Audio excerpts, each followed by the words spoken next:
今天终于下了一场大雨，我们检查一下这个房子有没有漏雨的地方。先从这个小房子开始检查吧。好，快点。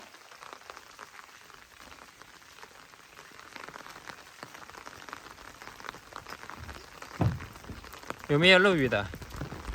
这个好像没有，但是这个柱子是这种颜色吗？还是打湿了？应该是打湿了，可能漏雨。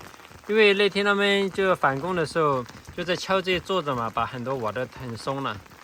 这个应该是打湿了，可能有一点点漏雨。对，还是有一点漏的啊。但是让他们来返工一下。还好我们扣的有余款。对，要是不扣余款的话，他们肯定不来了。对。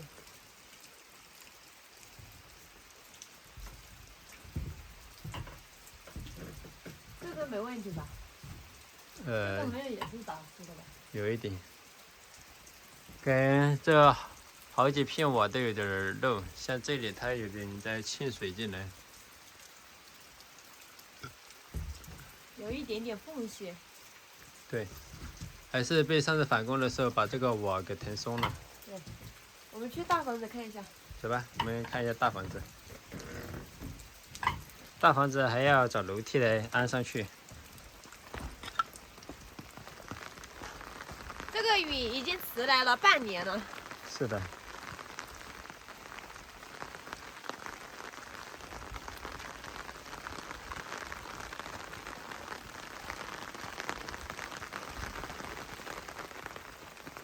本来我们打算这下面这些木渣剪进去用来烧柴火的，但是现在全部打湿了。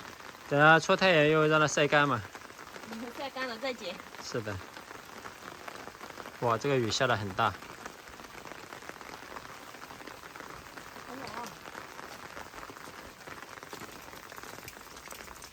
今天早上还要大一点，现在已经变小了。对，我们今天算上来的晚的。你看，我们现在的门已经可以完全合闭了。我们让师傅给我们改了一下。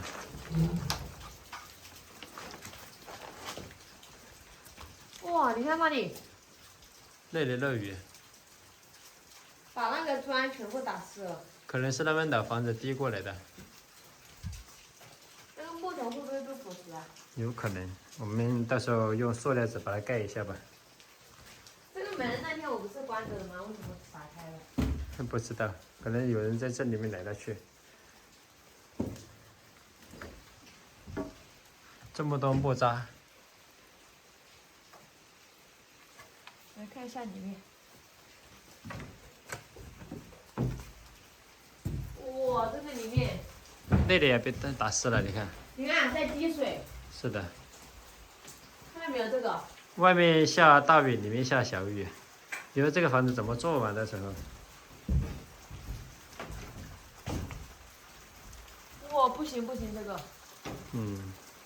这个太大了，直接滴得好厉害。是的。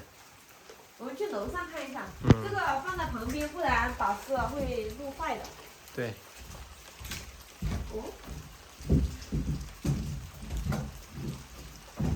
就他们这个房子漏雨，把我们这里打湿了。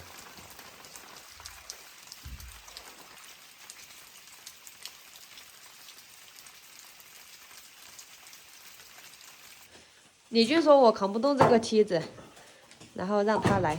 我们现在去楼上看一看。对，楼上肯定一片狼藉，肯定全是雨水。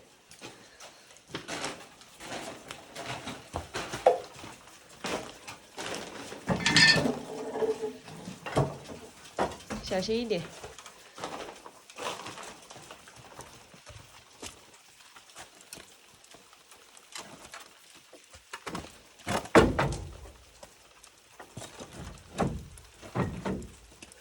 再来看一下。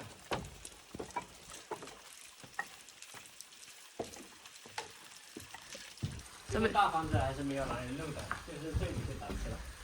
就他们这个房子这里超过来这一点点，把我们的房子给打湿了。再看，下面全是水。是的。这个怎么办啊？我也不知道怎么办这个。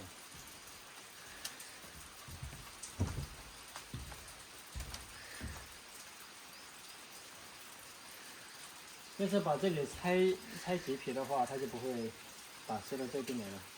但是人家会同意吗？我也不知道，因为他们这个房子是抄到我们的地盘上来的，因为他们这房子现在抄过来的这一面积都是我们的，因为我们是从这里买断的嘛。是的。你看一下下面，那是我们的地盘嘛。这个砖全部都打湿了。能问一下他们吗？好。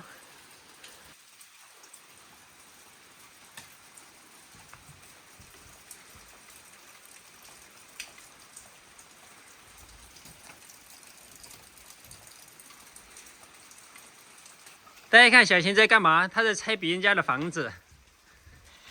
你们看到没有？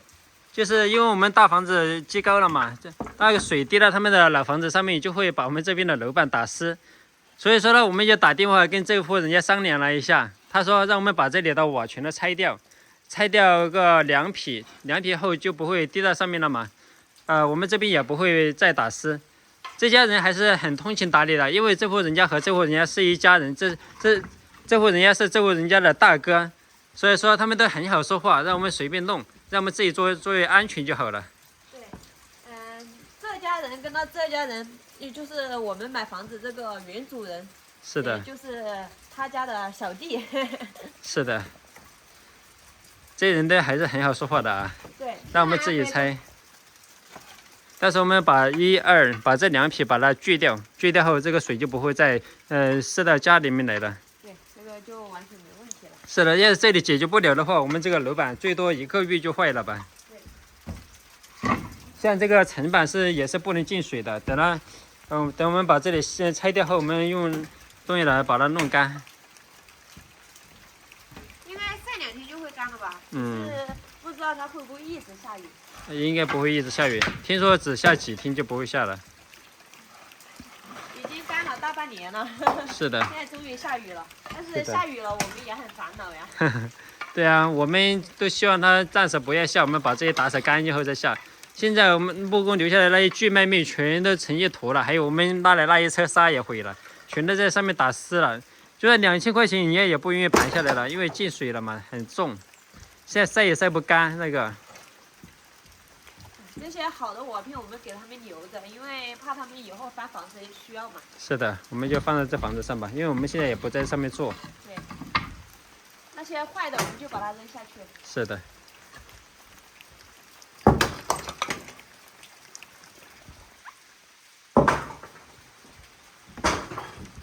大家看，这是我们这里下雨的场景。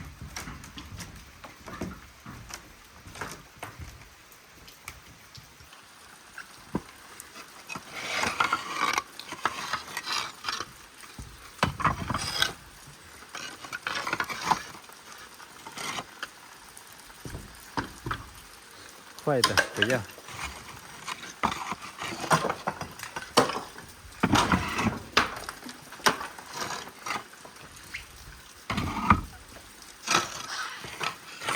哇，这么大一片瓦！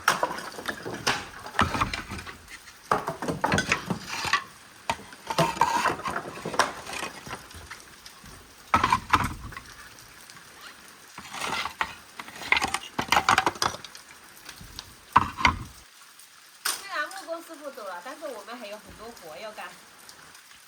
以后我就是木工了。我们等一会儿拿那个锯子来，一下就给它锯掉了。是的，锯1匹就够了，我感觉不用锯2匹啊。这边1匹可以，那边锯2匹。哦，这边锯2匹。像这里嘛，这里的水还是要打到这里，打到这里的时候，它就会继续往这屋里面渗。